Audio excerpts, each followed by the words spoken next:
Good morning. Morning. I think I am live across multiple channels this morning. I am hopefully coming live across my Instagram, which I'll be looking at over there, my Facebook group, and my LinkedIn and my YouTube channel. This is all very exciting. I'll try and wave at people on one and read all your comments across the other. What I am hoping to do across this week is to just do 5 really quick 9 a.m. sessions covering the pillars of what I am covering in my group program called The Core. And so today I wanted to talk really quickly. I'm not going to be on for longer than 10-15 minutes. Morning, everybody on Instagram, everyone waving down there. Do give me a comment if you are watching on Facebook or LinkedIn or YouTube as well. Like, give me a little comment and I'll be able to see you there. What I wanted to talk about today, I won't be on for longer than 10 or 15 minutes every morning, is where I start everybody off on the core. Morning, Jen. I've just been emailing you. Where I start everybody off on the core, or whether you are working with me as a client or a member, which is starting with your ideal customer. So I've called this why you need to know your ideal customer in order for your business to succeed. And it is the groundwork really for everything. The thing that I hear a lot of people say to me when they are getting started with their business and they're starting to produce content or, write a blog or start a social media channel, whatever it is, like, what do I write? What should I be writing? What should I be saying? People will sit there staring at a blank screen for a long time. I don't really know what to be writing. And ultimately, also, what happens is, in terms of what your packages are and what you put together and what you sell, that all becomes so much easier if you know who it is you are trying to sell to and who it is you're trying to talk to and who is it you really want to help. So there's 3 reasons then I just wanted to talk through why it's really important you do know and you get clear on who your ideal customer is. And if you have any questions throughout this process, if you've been trying to do this, you've been trying to niche down, trying to identify the ideal customer, please ask me in the chat, because I'm very happy to answer questions while we are here. The 3 things then I think is really important, 3 reasons why we need to know who that ideal customer is. Firstly, because it helps you speak directly to people through your content and through what you do and how you show up. Now, a lot of you have been saying recently to me, and actually not even just recently, but over the last few weeks and months, this is something that I've worked on really hard myself, to really get to know you and who you are. And so therefore, if I know who you are and how you think and what's going on for you and what you're really struggling with, and what's keeping you up at night and what you're Googling to try and solve your problems, I can then create content that really speaks to you. And a lot of you will be dropping into my direct messages saying, Vicky, it feels like you're talking directly to me.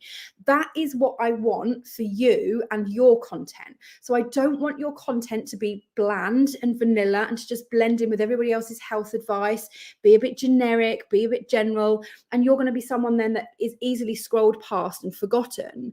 If you really know who it is you're talking to and you can create content that really speaks to them, you are more likely to get booked. Basically, it's as simple as that. And people like to feel and want to feel and need to feel like you know them, that you understand who they are and that you understand what their problems are. And that is what we go into a lot more in the core content. And we do this in week 2.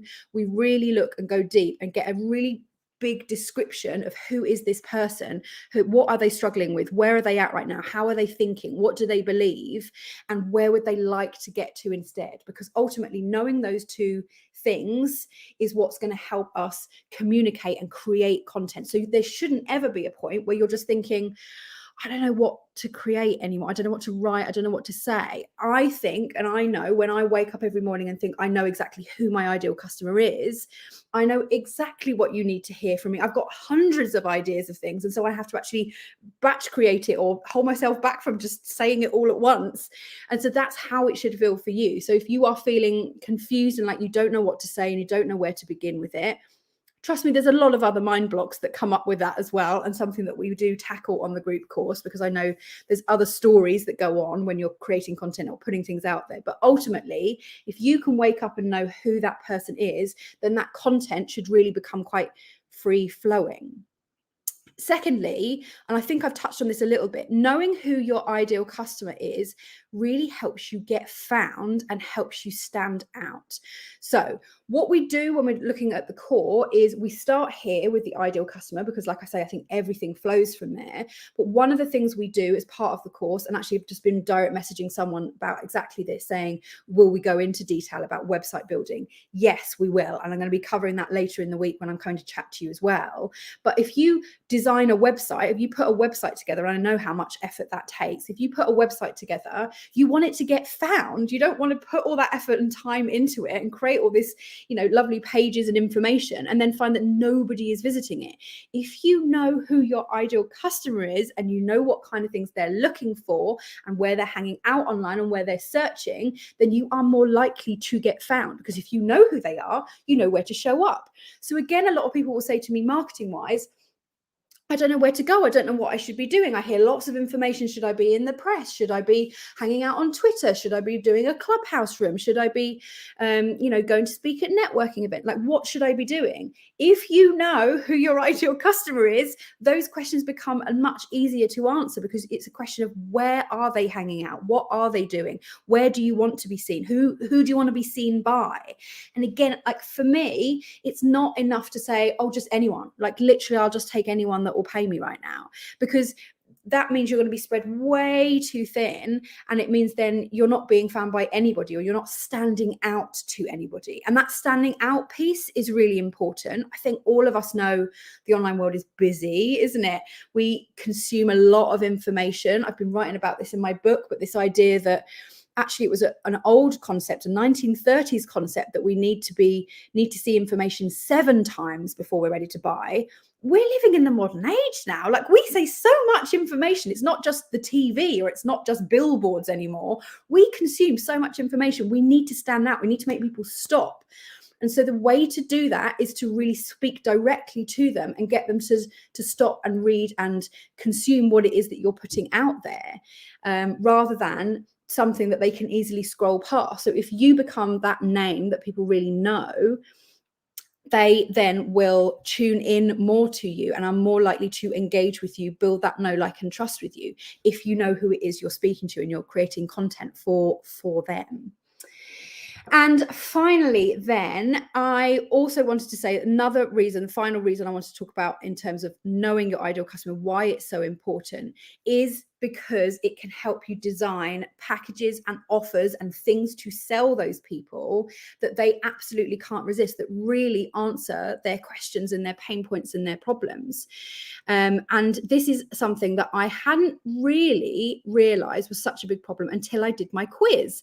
And I was running my quiz, or my quiz is still available. The link is still in my bio, and you'll find it on my website if you're watching on my other channels, but you'll find it on my bio and Instagram. And I didn't realize how many people were struggling with packages and pricing, which is what I'm going to be talking about tomorrow. If you don't know who it is you're selling to, what it is that they're struggling with, then how on earth can you put together a package or an offer that is going to answer their problems and it's going to be something they go, yeah, that's exactly what I need.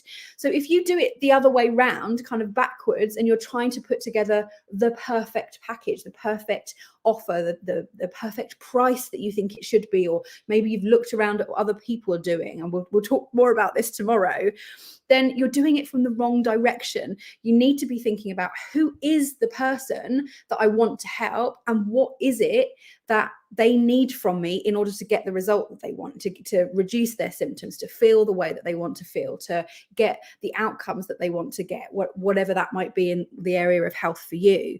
So again, that's a big area I see people get blocked. But if you know who it is you're trying to help, you've got much better chance of being able to put together an offer that's really irresistible to them. And like I say, I'm going to talk about that more at 9 a.m. Tomorrow.